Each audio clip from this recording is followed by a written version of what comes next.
자, 한절 한절 성경 정독반입니다. 오늘 욥기 39장 읽어 나가겠습니다. 13절부터 책 펴시고요.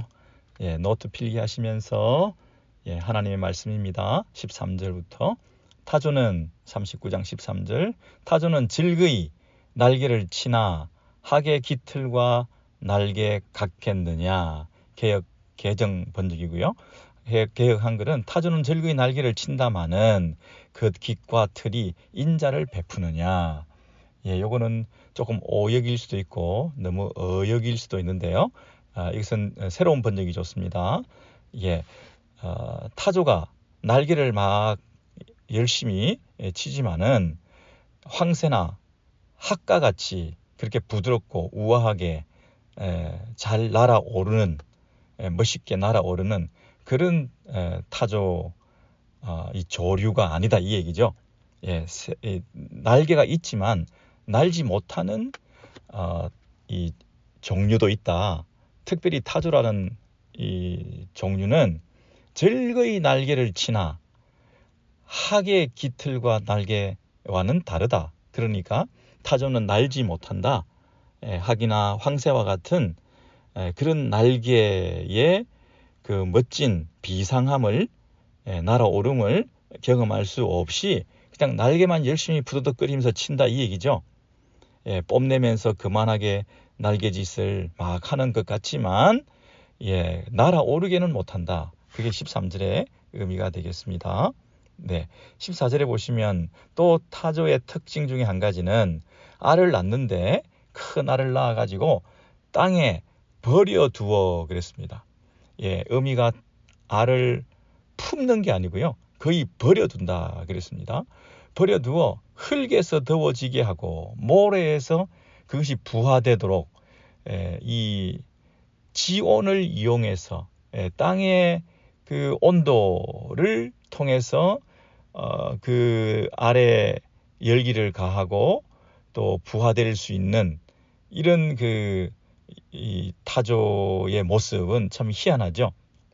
새끼를 중요하게 생각하고 자기가 모성애적인 본능으로 그것을 품어가지고 그래서 또 다른 새끼를 생산하고 이러는 것이 일반적일 텐데 이 타조는 날개가 있지만 날지도 못하고 그리고 알도 그냥 놔놓고는 땅에 버려두는 것처럼 그리고 흙에서 땅에서 모래에서 뜨거워져서 그것이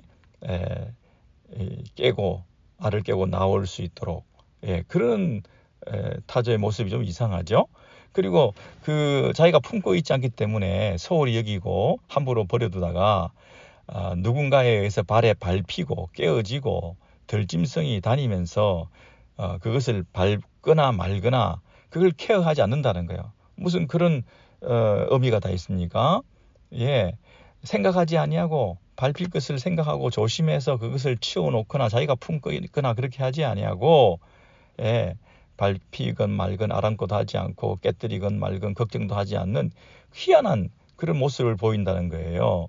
16절입니다. 그 새끼에게 모질게 대함이 제 새끼가 아닌 것처럼 하며 당연히 자기 알을 자기가 책임지고 또 그 알을 통해서 부화된 어린 새끼가 있다면 그 새끼를 잘 케어해야 되는 것이 당연한데도 무심하게 마치 알을 내버려 두고 새끼도 케어하지 않으면서 그 수고한 것이 그 고생하고 알 낳고 애가 태어나고 하는 그 모든 과정을 헛되게 될지라도 괴념치 아니한다.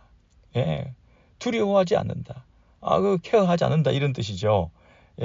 알을 함부로 거칠게 내버려 두고 자기가 낳은 알이라면 그렇게 하지 않을 텐데 마치 자기 알이 아닌 것처럼 그렇게 내버려 두어서 실컷 낳고 해산의 상고를 통해서 힘들게 그 큰 알을 낳기까지 얼마나 힘들었겠습니까? 그런데 그것을 헛되게 되더라도 자기는 마치 아무 상관이 없는 것처럼 그렇게 행동을 한다는 거예요. 자기 새끼가 아닌 것처럼 쪼아대고 낳느라고 고생한 것이 헛사가 되는 것은 그런 것들은 전혀 염려하지 않는다. 여기서 옛날 번역에는 구로한 것이 헛되게 될지라도 그랬죠. 예, 구로라는 말은 이 흔히 자녀를 낳는 과정에서 흘리는 땀과 수고, 구로한 거, 해산의 산고 이런 말을 아주 그 격조 있게 표현하는 말입니다. 흔히 왕궁에서 구로의 날을 내가 기억한다. 구로지은 그러면 구로지은 자기를 낳아 길러주신 부모의 그 은혜. 오늘은 생일이다 이렇게 얘기하지 않고요. 구로의 날이다. 구로의 날이다. 왕이 내가 생일 축하받아야 되겠다. 내 생일을 축하해라. 이렇게 하지 않고 부모가 고생하신 날이다. 구로의 날이다. 이렇게 격조 있게 표현한 거죠. 훌륭합니다, 여러분. 어버이가 자기를 낳으려고 애쓴 날이다. 오늘은. 여러분 이런 거 한번 우리에게도 적용해 보시면 좋겠습니다. 생일이 아니다. 내가 주인공이 아니다. 나를 낳아주신 분에 대한 기억을 새기면서 구로의 날이다. 그런데 이 타조는 자기의 그 구로를 기억하지 않는다는 거예요. 자기가 해산하고 수고하고 고생한 그 모든 것이 헛되게 돼도 상관이 없는 것처럼 그 알이나 새끼에 대해서 관심 밖에 있다. 참 이상한데 왜 이렇게 됐을까? 왜 이렇게 됐을까? 그 이유에 대해서 이는 하나님이 지혜를 베풀지 아니하셨고 청명을 주지 아니함이라 이렇게 말한다는 거예요. 이는 하나님이 지혜를 베풀지 아니하셨고 청명을 주지 아니함이라. 하나님께서 그 보통 새라면 하나님께서 보통 그 음이라면 당연히 가지고 있어야 될 그 일반적인 지혜 있잖아요. 그 청명함 있잖아요. 그 자식을 사랑하는 그 사려 깊은 태도 있잖아요. 이런 것들을 하나님께서 유독 타조에게는 허락하지 아니하셨다는 거예요. 그 일반적이고 규범적이고 당연시되는 그런 질서와 그 조화로운 삶에 이 타조를 묶어놓고 그 틀 안에 가둬두지 아니하시고 이 타조의 경우에는 그러나 어떤 관습적이고 인습적이고 일반적이고 상식적이고 그런 차원에 머무는 그런 것보다는 다른 측면에서 그 타조의 탁월성과 특질을 하나님께서 쓰시고자 하시는 그 아름다운 모습을 나타내 보이신다는 거예요.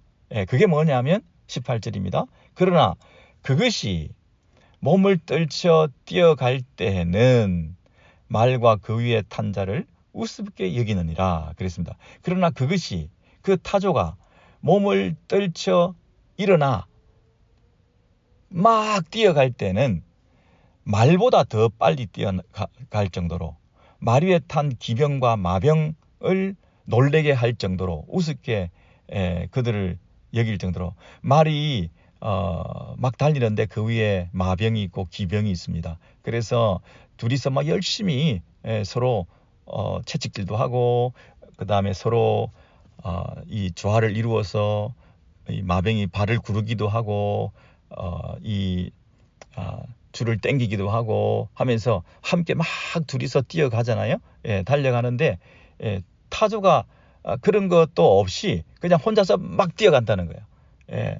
날개짓을 막 하면서 날지도 못하는데 그 날개가 땅에서 뛰어가는 데에 최대한의 그 도움이 되도록 땅에서 뛰는 데에 제일 특성화되어 있는 하나의 장치로서 마치 발전기를 돌리는 것처럼 마치 뭐 이 추진력을 말의 어떤 그 홀스 포스라는 거 있잖아요. 말이 가지고 있는 그 힘의 어떤 동력을 가지고 뛰어가는 그래서 확 달려갈 수 있을 정도의 그런 추진력과 그리고 돌파력과 하는 그런 어떤 능력이 여기 결집되어서 총 결집되어서 거기에 온 힘을 다하여 막 달려간다는 거예요. 그것이 몸을 떨쳐 뛰어갈 때는 말과 그 탄 자를 쉽게 우습게 경히 여길 정도로 특화되어 있는 그 타조의 모습을 우리가 본다는 것이죠. 예, 이런 모습을 누가 주셨다고요? 하나님께서 타조에게 주셨다는 거예요. 하나님께서는 타조에게는 흔히 말하는 고상한 날개짓, 황새와 학의 그 우아함, 그 날개를 통해서 하늘을 높이 나르는 중력을 거스르면서 하늘로 날아올라서 그 자신의 새와 조리로서의 그 지혜로움과 총명함과 그 날개를 짓하며 여러분 그 하늘을 날 때 그 얼마나 지혜로움이 있습니까? 얼마나 그 멋지고 신비하고 아름답고 그가 가지고 있는 날개짓을 통해서 그 균형을 유지하고 하늘에서 공중에 떠 있을 수 있는 그 능력이라고 하는 것은 얼마나 놀라운 것입니까? 중력을 거스르고 비상하여 하늘에 떠 있으면서 날개짓하면서 있다고 하는 것은 그 자체가 얼마나 멋집니까?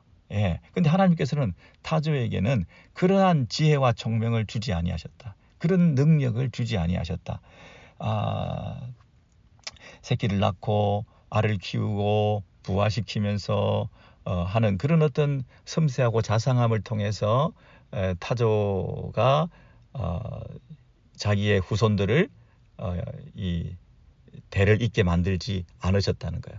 타조는 그저 모래에서 그 열기를 통해서라도 부화될 수 있는 그런 방식으로 하나님께서 거기에 집중하지 않게 하시고, 타조는 한 가지 집중하는 게 있다고 한다면 막 뛰어갈 때, 전속력으로 달려갈 때 그 모습 속에서 오직 하나의 어떤 그 목표를 세우고 그 일에 매진할 수 있는, 마치 어리석어 보이고 지혜가 없어 보이고 총명함도 없어 보이고 그러는 어떤 그 바보스러운 모습일지라도, 타조는 타조의 모습은 그것이 타조의 모습이라고 하는 면에서 그래서 날개가 있지만 날지 못하는 새도 있다.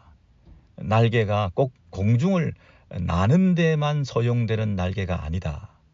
하늘에서 나는 것만 새가 아니고 조류가 아니고 땅에서 날개짓하는 새도 조류다.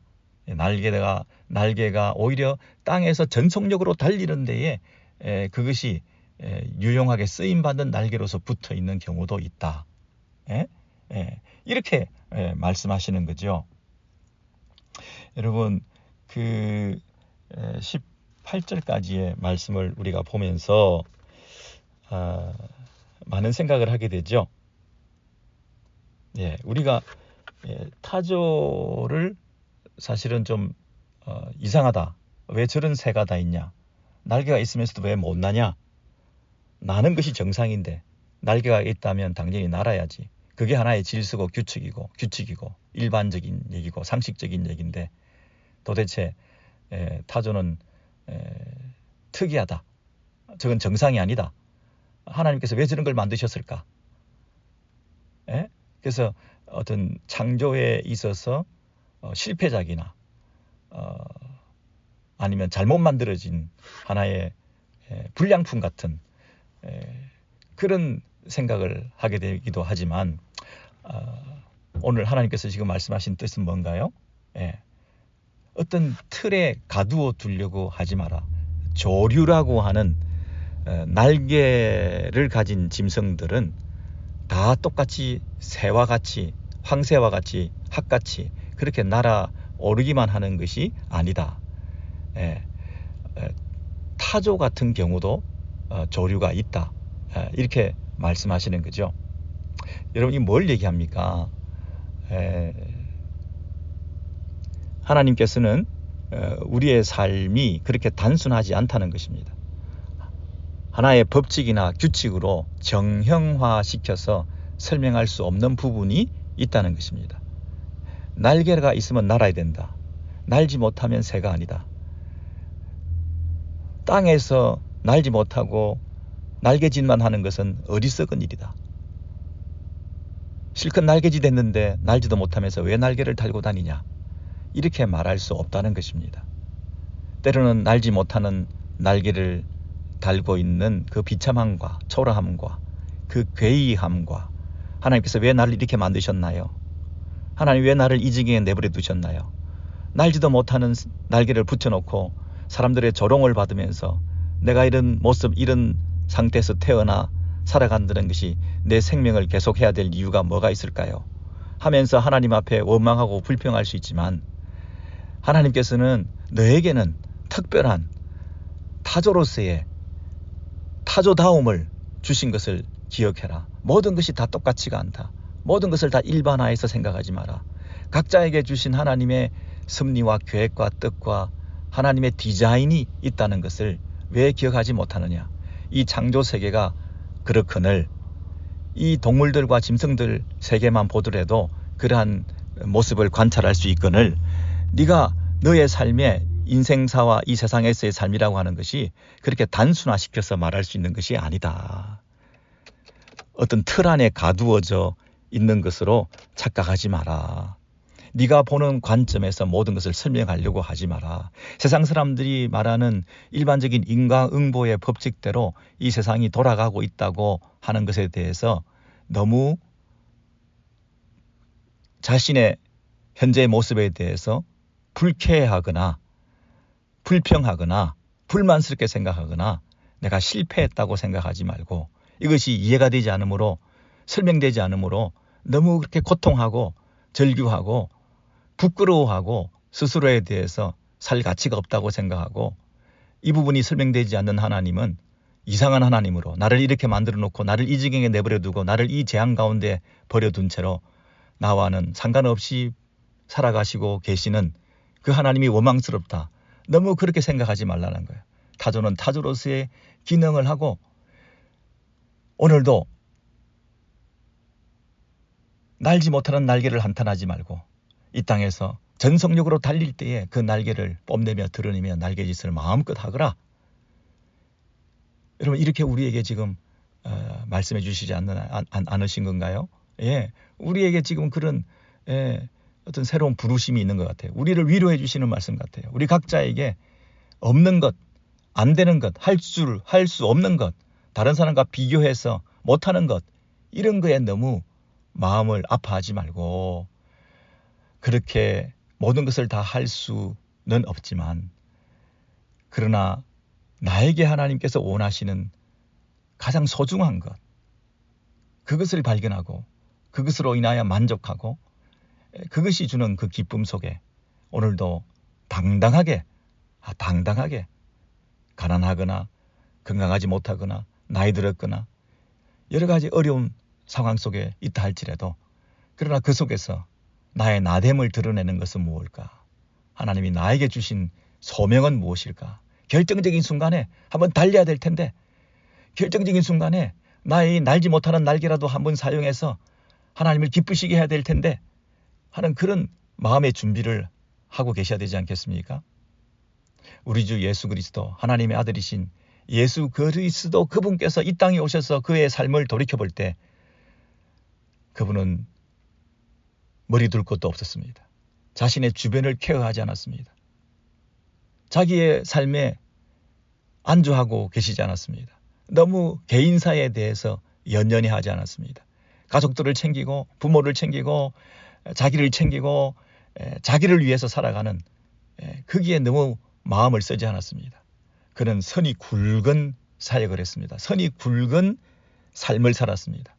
너무 디테일한 게 한데 마음을 쓰면서 사소한데 목숨 걸면서 살지 않았습니다. 그러나 결정적인 순간에 달려가야 할 때 십자가를 향하여 자신의 생명을 내어 던져야 할 때 뒤돌아보지 않고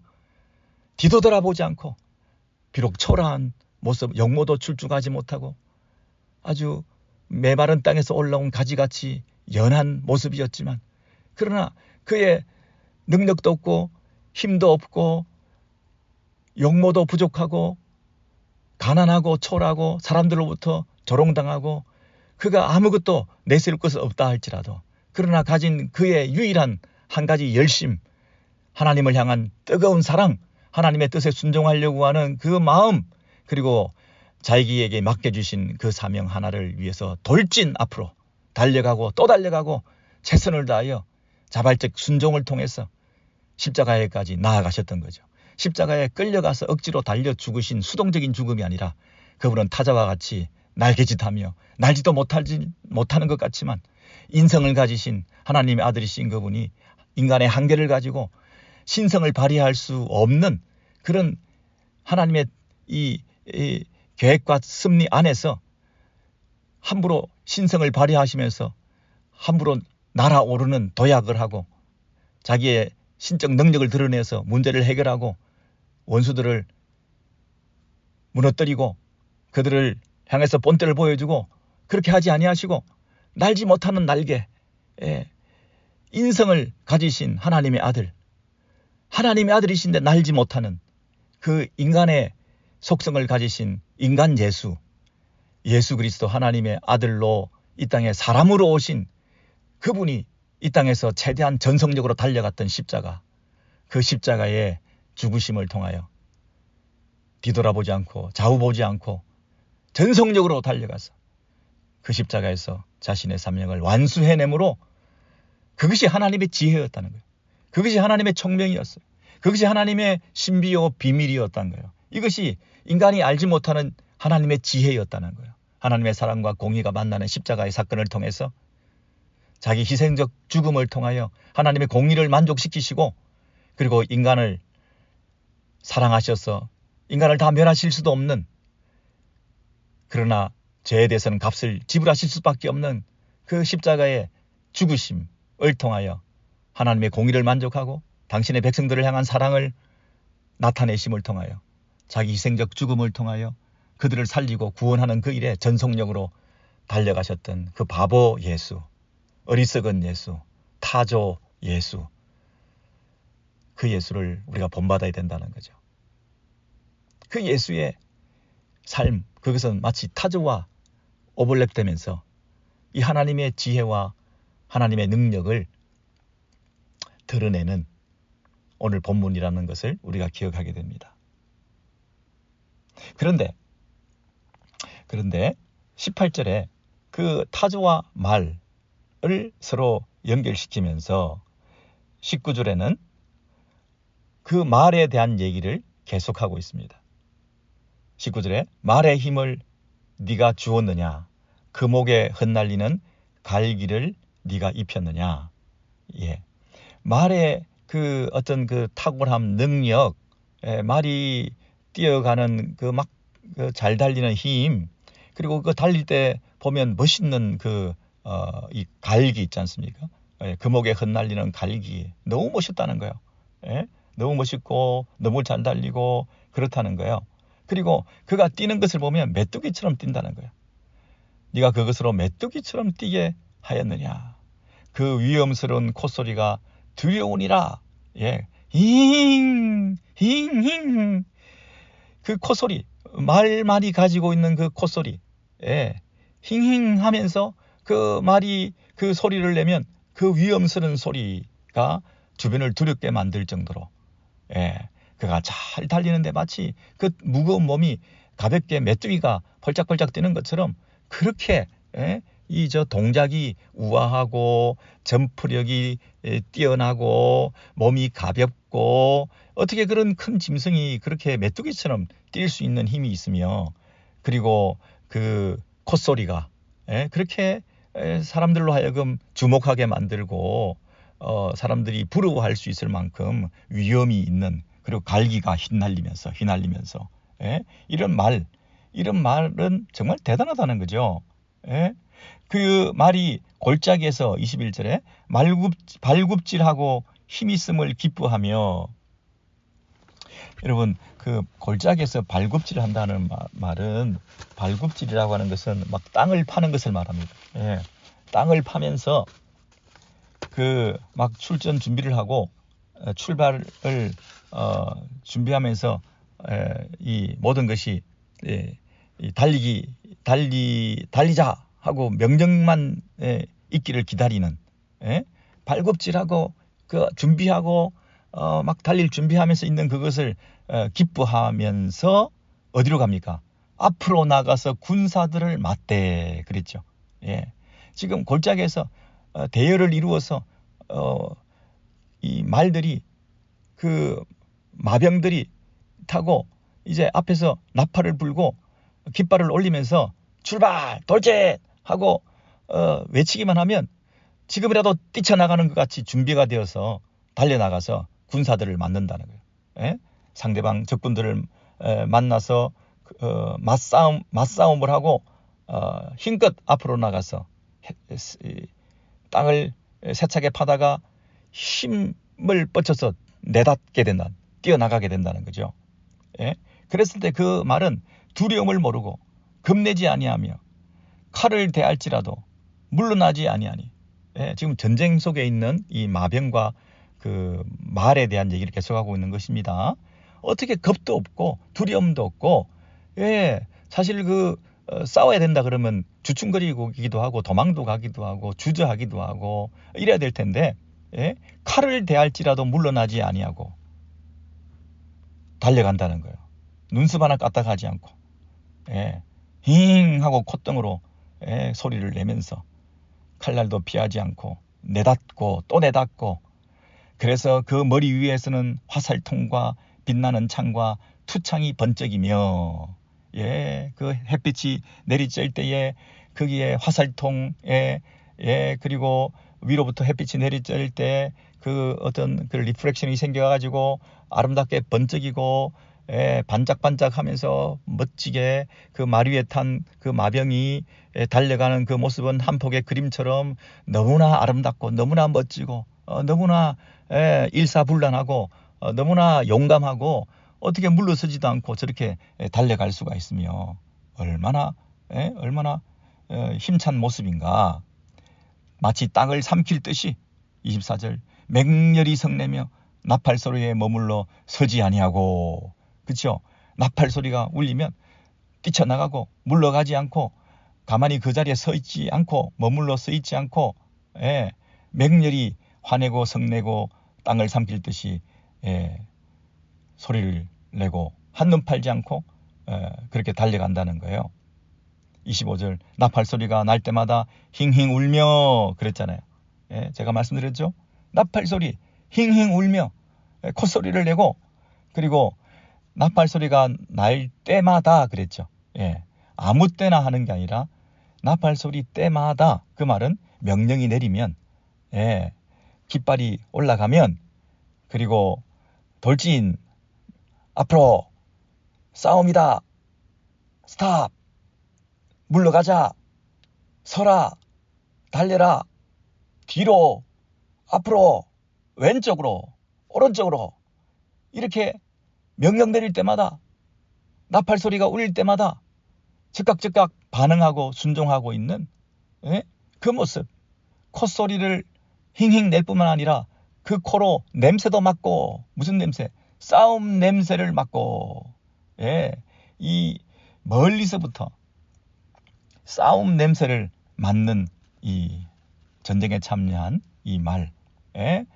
멀리서부터 전쟁이 있다 그러면 도망가기 바빠야 될 텐데 어떻게 명령 내리고 나팔 소리 나면 그 전쟁통 속에 뛰어드느냐고요. 예? 지휘관들의 호령과 외치는 소리를 듣느니라. 보세요, 여러분. 지휘관들의 호령과 외치는 소리, 나팔 소리, 마병들이 발을 굴리면서 외치면서 함성을 지르면서, 그리고 지휘관들이 명령을 내리고 외치는 그 모든 소리를 누가 들어요? 말이 듣는다니까요. 말이 그 마병들, 기수들, 그리고 지휘관들, 나팔 소리 이런 것들에 특화되어 가지고 그 소리를 듣고 전쟁에 참여하기도 하고, 저 멀리 전쟁의 냄새가 나는 그곳에 콧소리 힝 하면서 발길질을 하면서 못 가서 안달일 정도로 명령만 내리십시오, 내가 달려가겠습니다 하는 그런 전쟁의 싸움터에서 일하고 있는 이 말, 이것은 들에 있는 야생마 얘기를 하는 게 아닙니다. 지금 이 단락에서 말하고자 하는 것은 아까 타조와 관련해서 이런 말, 그리고 말에 탄 이 마병, 말탄 자를 우습게 여긴다 할 때, 그 모습을 지금 대조해서 얘기를 하는 것입니다. 네. 여러분, 25절까지는 말에 대한 훌륭한 모습을 설명했는데요. 그 말은 조금 전에 말씀드렸지만 야생마들이 아니고 전쟁터에 있는 말을 얘기하고 있습니다. 전쟁터에 있는 말의 특징은 뭐냐 하면 말탄 자와 말이 함께 움직이고 있다는 것이요. 그 말은 군대의 지휘관들과 지휘관들의 명령에 그대로 순종하고 있는 이 말들이요. 그리고 그 전쟁터에서 말은 물불을 가리지 않고 싸움터에 뛰어들어 아주 대열을 이루고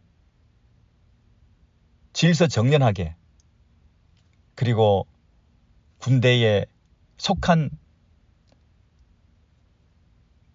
존재로서 일사불란하게 행동하고 움직이고 있는 그 일거수일투족이 아주 질서정연하다. 예? 그리고 그 모습이 너무나 멋지다. 예? 여러분 국군 날에 뭐 예를 들어서 군대 행렬, 사열, 행진 이런 거 할 때 말탄 기병들이 또각 건의병들이 말을 타고 이렇게 다니는 그 모습 속에서 아주 우아하고 멋진 그런 모습. 더더군다나 전쟁터에 가면 그들이 너무나 그 전쟁에 아주 유용하게 질서 있게 그리고 명령에 순종하면서 그 지휘관의 명령에 잘 따르면서 어떻게 말이 저렇게 저 멀리까지도 가서 지휘관이 내리는 그 말 한마디 한마디에 그 자리에 섰다가 물러갔다가 움직였다가 앉았다가 일어났다가 함께 갔다가 혼자 갔다가 하는 이런 아주 그 귀한 모습을 보일 수가 있냐. 여러분, 근데 이것과 무엇이 대조되었던 건가요? 타조. 타조는 삶이 랜덤하고 질서가 없고 규칙도 없는 것 같고 뭐 할 줄 아는 것도 없는 것 같고 자기 주변을 케어하지도 않고 남의 말에 신경도 쓰지 않고 너 왜 그렇게 사니? 다 사람들이 그렇게 안 사는데 왜 애들을 아무렇게나 내팽개쳐 놓니? 왜 함부로 네 삶을 중요하게 생각하지 않냐? 너는 너의 삶에 대해서 규모도 없냐? 네 인생은 네 인생인데 네가 책임져야지. 그렇게 이타적으로 살고 이기적이지 못하고 그렇게 자기 삶에 대해서 스스로 관심이 없으면 하늘은 스스로 돕는 자를 돕는다고 그랬는데 네가 너를 돕지 않으면 네가 네 가정, 네 집안, 네 인생에 대해서 책임지지 않으면 누가 네 인생 책임져 주나? 네 인생은 네가 책임져야지. 라고 얘기하는 사람들 앞에서 이런저런 명령을 받고 이런저런 어드바이스를 듣지만 그러나 그 말들에 대해서 대꾸도 하지 않고 그런 말들에 대해서 자기의 그 현재의 모습을 굽히지 않으면서 그렇게 살아가는 어리석은 인생인 것 같았지만 그러나 결정적인 순간에 날지도 못하는 그 날개를 펴고 전속력으로 달리는 그 타조의 모습이 너무나 어리석고 무엇과 대조된다고요? 말과 말탄 자들의 이 아름답고 멋진 질서정연한 모습. 이것이 마치 인과응보의 법칙에 의해서 모든 것이 조화롭고 질서 있게 살아가는 이 세상에 그 질서가 깨트려져서 의인이 고난을 당하고 악인이 복을 받는 이 이상한 현상에 대해서 설명할 수 없어서 스스로에 대해서 질문하고 욥이 항변하면서 하나님 앞에 이거 웬일입니까? 나는 죄를 짓지도 않았는데 왜 이런 고통과 이런 재앙을 당해야 되는 것입니까? 어떤 질서와 어떤 규칙과 틀에 의해서 세상은 돌아가고 있고 나는 하나님 앞에 순종했고 하나님 뜻대로 살아왔고 매일 제사 드렸고 자식들의 문제까지 케어하면서 혹시 하나님 앞에 죄를 짓지 않았나? 마음속이라도 죄를 짓지 않았나? 순종하면 복을 받고 불순종하면 벌을 받고 죄를 회개해야 회복되고 하나님의 명령대로 순간순간 순종하고 그렇게 사는 것이 참 아름다운 인생의 복이요. 그것이 너무나 당연하고 지금 이 전쟁에 참여한 이 말과 마병들의 모습이 이렇게 질서 있고 조화로운 규칙적이고 이런 규모 있는 삶을 잘 살아냄을 통해서 전쟁에서 승리하는 것처럼 이런 방식으로 사는 것도 아름다운 승리와 성공과 행복을 얻는 길이긴 하지만 그러나 이것이 다가 아니다. 이것만이 다가 아니다. 이것만이 정의가 아니고 이것만이 진리가 아니고 이것만이 하나님 뜻이 아니고 이것만이 인생을 사는 성공의 비결이 아니다. 인생에는 특이한 경우가 있다. 말과 마병, 전쟁에 참여한 이 아름다운 이 모습으로 살아가지만 이들을 우습게 여기고 혼자 뛰어가는 타조가 있다는 거예요. 이렇게 아름답고 행복하고 질서 있고 규모 있고 예측 가능하고 누가 봐도 박수를 칠 만한 그 아름다운 행렬, 이 말과 말탄자들의 그 모습을 사람들은 박수를 치고 있지만 그것들을 비웃고 우습게 생각하며 나는 내 길을 가겠다 하고 하나님 앞에서 달려가는 타조 같은 존재도 있다는 것이죠. 그래서 여러분 누가 옳은지 우리가 판단하고 평가할 일은 아니겠죠. 그러나 그 일반적인 시선 아래에서 우리가 신음하며 스스로 무너지지 마시고 현재 상황 속에서 내가 일반적이지 않은 상황에 놓여 있다 할지라도 그리고 때로는 조롱을 받고 내가 수고하고 애쓰고 주를 위해서 살아왔지만 그 결과와 열매에 대해서는 때로는 한탄이요 한숨이요 아쉬움이요 불만이요 섭섭함이요 이런 것들이 우리 속에 남아있을지 모르지만 그러나 그 가운데서 나는 내 길을 가련다. 일반적인 질서, 말과 마병의 그 질서 그것이 히힝 코소리를 내고 그리고 멋있고 그리고 질서정연하고 기세등등하고 아름다워 보이는 박수받는 그런 대열일지 모르지만 그러니까 그것만이 다가 아니다. 여러분 오늘 이 말씀이 참 어려운 말씀인데 이렇게 설명하지 않으면 이 연결이 되지 않습니다. 예, 타조와 말과 이런 얘기들이 연결이 이렇게 되기 위해서는 제가 설명해드린 이런 맥락에서 이런 문맥에서 이렇게 살펴보셔야 이게 그 깊이가 드러나게 될 것 같습니다. 그래서 이제 마지막으로 이제 26절부터는 갑자기 새 종류 가운데서 또 매에 대한 얘기를 합니다. 독수리에 관한 얘기를 합니다. 26절 매가 떠올라서 날개를 치며 날개를 펼쳐 지금 날개 얘기 계속하죠. 매가 떠올라서 날개를 펼쳐 남쪽으로 향하는 것이 어찌 내 지혜로 말미암음이냐. 내 지혜, 너의 지혜가 아니다는 거죠. 하나님의 지혜라는 뜻이겠죠. 예, 매가 날개가 있는데 매는 날개를 쳐서 어떻게 하냐면 떠오른다. 높이 떠올라서 날개를 펼쳐서 남쪽으로 이렇게 가는 거. 이게 여기서 포인트는 뭐냐면 높이 솟아올라서입니다. 매는 하늘에서 높이 뜨는 그런 새 종류잖아요. 그죠? 예. 타조처럼 땅바닥에서 뛰어다니는 새도 있는가 하면 이 공중에서 나는 일반적인 새들도 많이 있지만 매는 높은 곳에서 나는 날개짓하는 이 조류라는 거죠. 특별히 독수리는 27절에 공중에 떠서 여기도 높은 곳에 있다고 그랬습니다. 독수리가 공중에 떠서 높은 곳에 보금자리를 만드는 것이 어찌 네 명령을 따름이냐 그랬습니다. 어찌 네 명령을 따름이냐. 너의 명령을 따라서 독수리가 저렇게 하느냐? 아니다.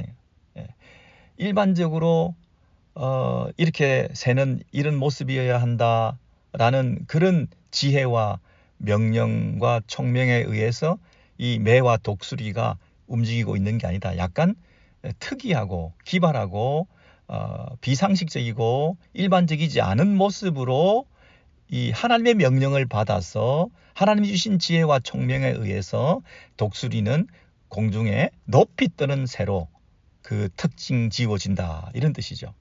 근데 그 높은 곳에서 보금자리를 만든다 그랬습니다. 여러분, 독수리가 높은 곳에서 보금자리를 만들고 공중에 높이 떠서 있으면서 그 새끼를 양육하는 거예요. 여러분, 이 굳이 자기가 높은 곳에 떠다니는 건 좋은데 새끼는 굳이 그렇게 높은 곳에, 위험한 곳에 그렇게 둘 필요가 없을 텐데요. 28절에 그것이 낭떠러지에 집을 지으며 뾰족한 바위 끝이나 험준한 데 살며 그랬습니다.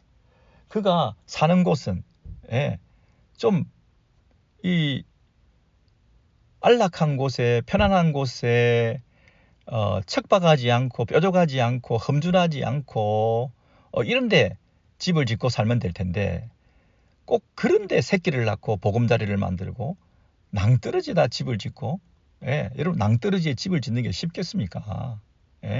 그까지 뭐 하나 물고 와가지고 거기다가 또 갖다 놓고 또 한참을 지상에 내려가가지고 가지고 올라오고, 왜 그런 짓을 합니까? 그냥 땅바닥 근처에서 적당한 높이에서 그렇게 하지 않고 험준하고 바위 끝이나 뾰족한 그런 낭떠러지에 집을 짓고 새끼를 치고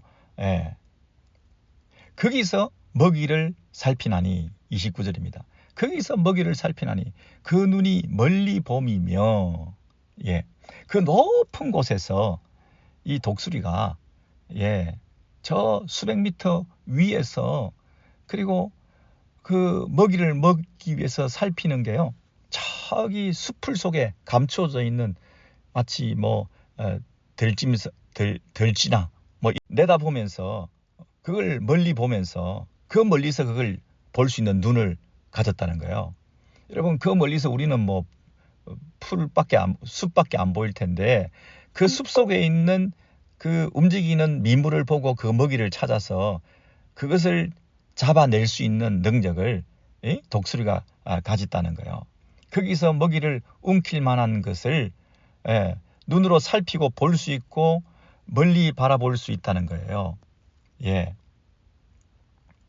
그 독수리가 높은 곳에, 매가 높은 곳에 생활하고 보금자리를 만들고 거기서 먹이를 찾고 하는 이런 류의 조류도 있다는 거예요. 이게 뭘 말합니까? 이 땅에서 볼 때는, 지상에서 살아가는 존재들 입장에서는 보지 못하는 것을 위에서 보는 존재가 있다는 거죠. 이 땅에서, 지상에서 일반적인 조류들이 살아가는 삶의 양태와는, 방식과는 다른, 위에서 내다보면서 관찰하고 찾아내고 그리고 추적하고 쟁취하고 살아가는 그런 방식의 삶이 존재한다는 것이죠. 우리는 이 땅에서 그 비행기만 타도 위에 올라가서 보면 성냥개비 같은 집들을 보면서 도시 계획이 잘 된 곳도 있고 그냥 아무렇게나 집을 지은 곳도 있고, 그리고 강이 흐르는 쪽에 강유역의 인근에서 집들이 쪼롬이 있으면서 그 물을 중심으로 생존하고 있는 인간들의 그 모습들을, 마을들의 생성의 모습들을 볼 수가 있고, 가는 곳마다 마을에 예배당을 세우고 그 터전을 이루면서 그렇게 살아가는 아웅다웅 하는 그런 그 아름다운 전경들을, 시골 풍경들을 우리가 보지만, 그러나 높은 곳에서, 비행기에서, 하늘에서 내다볼 때 그들이 보지 못하는 것을 보고 그들이 찾아내지 못하는 것을 찾아내기도 한다는 거예요. 그냥 지상에서 보면 들쥐가 어디에 숨어 있는지, 먹을 것이 어디에 있는지 알지 못하지만 수풀에 가려서 그냥 그 미로를 헤매고 다닐 수밖에 없지만 그 눈을 가진 독수리가 높은 곳에서 위에서 볼 때는 보이는 게 있다는 거예요.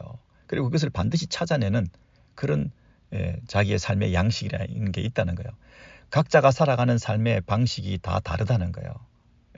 여러분 여기서 독수리, 매의 삶의 모습은 뭘 말하고 있나요? 높은 곳에서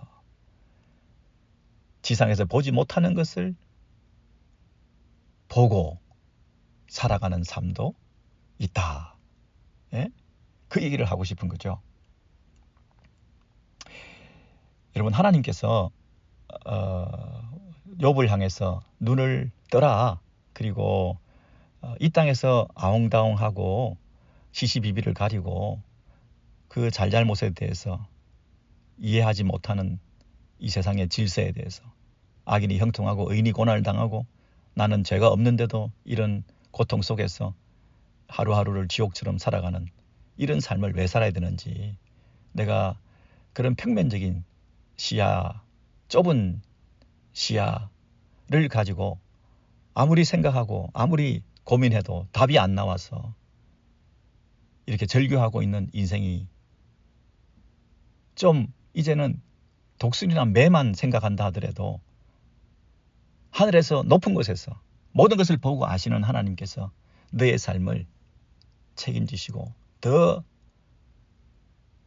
넓은 지평 그리고 더 넓어진 시야를 통하여 네 인생을 볼 수 있는 그런 창조주 하나님의 섭리가 네 인생 가운데 계속되고 있다.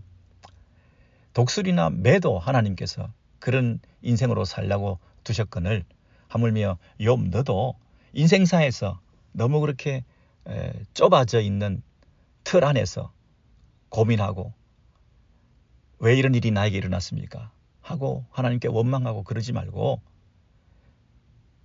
좀 더 길게 보고 좀 더 위에서 보고, 그래서 보지 못하는 것을 네가 볼 수 있는 눈을 키우고 멀리 볼 수 있는 그런 시야를 가져서 하나님 앞에서 항복하고 이 세상 우주 만물을 이렇게 질서와 조화 가운데 그리고 특별하게 각자에게 신비한 소명을 맡기셔서 그 일을 감당케 하는 그 하나님의 비밀을 안다면 너에게 일어난 그 일에 대해서 너무 놀라지 마라.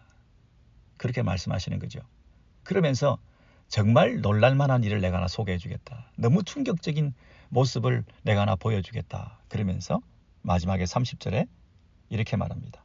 그 새끼들도 피를 빠나니 시체가 있는 곳에는 독수리가 있느니라. 여러분 30절로 끝이 나는데 이걸 어떻게 해석할 수 있겠습니까? 그 독수리 새끼들은 새끼인 주제에 무섭게도 괴상하게도 충격적으로 피를 빨고 있다.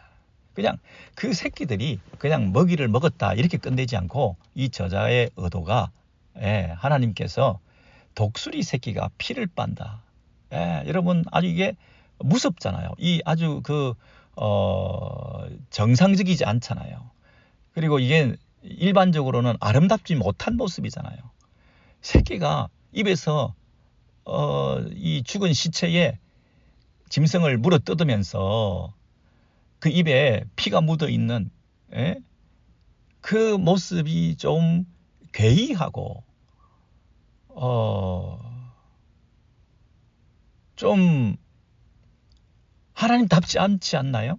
하나님답지 않게 이 그림을 그려놓지 않으셨나요? 왜 새끼들이 시체에 고기를 먹으며 입에 피를 묻히는 이런 모습으로 이 엔딩이 이루어지면서 시체가 있는 곳에는 독수리가 있다. 이 땅에는 시체가 발생할 수 있고 동물들의 죽음이 곳곳에 놓여 있을 수도 있는데 높은 곳에서 그런 것들을 발견해서 그곳에 가서 그 시체 처리 작업반이 가가지고 그것을 먹어내고 그 먹이를 통해서 포식자와 피포식자와의 관계 속에서 이 더 센 놈이 약한 놈을 죽였는데 그 죽은 놈의 그 당한 서러움과 아픔과 연약함에 고통당하고 공격당해서 비참하게 초라하게 죽었던 그 안타까운 사연들이 분명히 있는데 그 연약한 것이 왜 죽었냐? 그러나 그것이 다른 사람을 먹이는, 입히는, 살리는 방식으로 이 세상에 그 연약한 자의 희생이 의미 있게 써졌을 수 있다고 하는 것이 마치 십자가를 생각하고 연약한 예수 그리스도의 무죄한 자의 아무 의미 없이 피 흘리신 그분의 그 죽음이 헛된 죽음이요 실패한 인생 같았지만 그것이 모든 사람들을 살리는 다른 인생들을 오히려 풍성히 부유하게 공급해주는 양식으로 이렇게 그 죽음이 이용되었던 그 경우를 우리가 기억하고 있지 않습니까?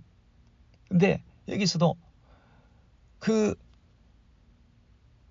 포식자에 의해서 죽음당한 그 피포식자의 그 죽음의 그 시체의 피를 빨아먹는 종류의 새, 독수리의 새끼까지도, 예, 그 새끼들은 자기가 잡은 고기도 아니고 자기가 그 발견한 것도 아닌데 그 어미가, 예, 그 시체를 발견하고 멀리서 높이서 그 새끼들을 데리고 와서 거기서 피를 함께 빨아먹으며 그 시체들을 먹으면서 살아갈 수 있게 하는 그런 충격적인 괴이한 아주 아름답지 못한 이런 그림으로 하나님이 이 모든 일을 하고 계신다, 이렇게 결론이 된 거 아닙니까? 여기서 우리가 무엇을 생각합니까? 때로는 우리가 이 욥기 39장 38장 이 부분을 읽으면서 흔히 이렇게 이 본문을 이해하기도 합니다. 자연의 신비, 하나님께서 만드신 이 세상의 질서 아름답다. 여러분 우리가 뭐 아주 절경, 비경, 그런 데 가서 주 하나님 지으신 모든 세계 아름답다. 아름다운 석양을 보면서 그리고 계곡과 폭포와 그리고 오로라와 무지개와 이 세상의 아주 멋진 그런 이 모습들을 통해서 우리가 경탄하고 하나님께 손을 들고 찬양하고 각종 밸리나 캐년이나 우리가 이런 데를 탐방하면서 어떻게 이런 아름다운 모습이 있을 수 있냐라고 하나님께 영광을 돌려드리고 그리고 다양한 꽃들, 아름다운 색깔, 그리고 갖가지 디자인한 모습들, 이렇게 다양하게 아름답게 만드신 하나님의 창조의 솜씨를 노래하고 우리가 이 아름다움을 기뻐하고 그것을 만드신 창조주를 노래하면서 우리가 찬양과 예배를 드리는 게 보통 일반적인 모습이지 않습니까? 근데 욥기가 그걸 얘기하고 있는 게 아니에요. 별자리나 묘성이나 삼성이나 이 어떤 그 천문학적인 지식을 우리에게 알려주면서 신비하다, 하나님께 영광 돌리자, 이 얘기를 하고 있는 게 아니에요. 동물의 그 모습이 참으로 묘하게 질서 있게 잘 돼 있으니까 하나님 어떻게 이렇게 세상을 질서 있게 조화롭게 각종 다양한 동식물들을 만드신 하나님 창조주 그분을 지금 누가 이렇게 만들겠냐, 누가 이렇게 만들겠냐, 이렇게 하나님 앞에 항복해라, 그렇게 지금 말씀하고 있는 게 아니잖아요.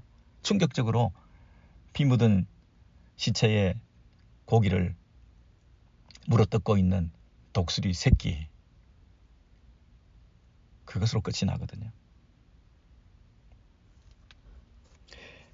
여러분, 우리가 볼 때는 참으로 희한한 그리고 이상한 모습, 이런 방식으로 시체를 뜯어먹는, 그것도 독수리 새끼의 입에 묻은 피, 이것이 하나님의 아름다움인가? 이런 충격적인 모습, 이런 방식으로 하나님께서 일하기도 하신다고 하는 것, 잔인하고 때로는 공포스럽고 때로는 불공평해 보이기도 하고 그리고 폭력적인 것처럼 느껴지기도 하고 내 인생에 찾아온 갑작스러운 질병과 죽음이 너무나 난폭한 하나님의 개입이라고 하는 것에 대해서 이럴 수가 있는가? 악이 선을 이겼다. 악이 선을 이겼다.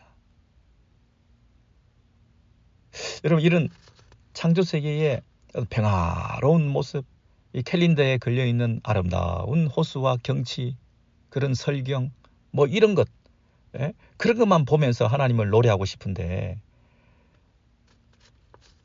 그것이 아니라 타조가 막 달려가는, 날지도 못하는, 아름답지도 못하고 취해 보이는, 보잘것없어 보이는, 괴이한 손가락질 받는 그 모습으로 사도 바울이 다른 건 모르겠습니다. 앞뒤 가리지 않고 1차, 2차, 3차, 4차 전도 여행을 통해서 복음을 전하는 이방인의 사도로서 힘차게 초대교회에 달려갔던 그 열정, 물불을 가리지 않고 핍박을 받으면서 매를 맞으면서 죽음의 위협을 날마다 감수하면서 오직 복음, 나에게 주어진 이 복음의 사명을 감당하기 위해서 나는 죽음도 두려워하지 않고 달려간다. 인간적으로 볼 때 사도 바울은 실패한 사람이었습니다.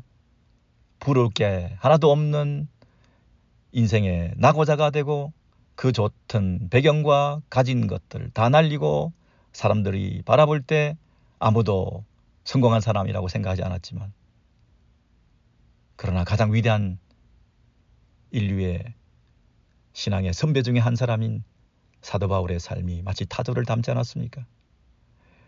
스데반이 죽을 때 그 스데반의 난폭한 죽음이 개입되어서 순교당하면서 그렇게 그 자리에 사도 바울이 그 옷을 맡아주면서 그 스데반을 죽이는 현장 속에 있었던 그 괴이한 모습, 이게 어떻게 설명될 수 있습니까? 이 파라독스를, 이 역설을 어떻게 우리가 설명할 수 있겠습니까?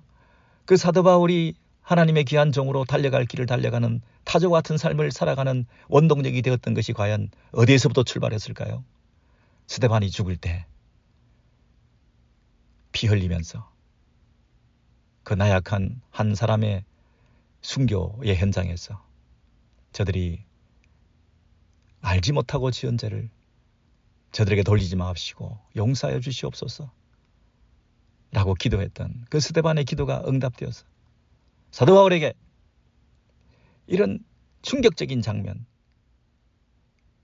독수리 새끼가 피를 빨아먹고 시체의 고기를 뜯어먹는 이런 모습의 그 질서가 과연 하나님이 허락하신 아름다운 모습이라고 우리가 생각하면서 그 현실을, 하나님의 그 지혜를, 하나님의 비밀을, 하나님의 일하심을 우리가 의심하지 않고 오늘도 그 하나님을 찬양할 수 있겠습니까?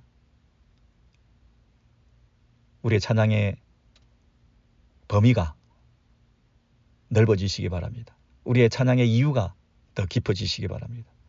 우리의 예배와 찬양과 감사와 노래의 근원이 되시는 오직 유일하신 한 분 하나님, 그분의 지혜, 그분의 능력, 그분의 살아계심, 그분이 여전히 우리와 함께 일하고 계심, 우리를 버리지 아니하시고 가장 지혜로운 방법으로 우리가 생각하는 지혜와 총명을 뛰어넘는 하나님의 지혜로 지금도 우리의 삶 가운데 개입하고 계시고 나를 지배하고 계시고 나의 가장 선한 길로 인도하실 것이기에 우리는 어떤 상황 속에서도 오늘도 하나님은 선하시다. 악이 선을 이긴 게 아니다. 악이, 세상이, 사탄이 이 세상을 지배하고 내 삶의 평온한 일상을 깨뜨려서 내가 이 지경에 고통하고 힘들어하고 초라하고 가난하고 힘들며 근심하고 살아가는 이런 모습에서 여러분 일어나셔서 선으로 악을 이기는 그 하나님의 지혜, 우리를 통해서 그 일을 지금도 이루시고 계신다는 확신을 가지시고 타조의 삶 우리가 이어가시기를 바랍니다.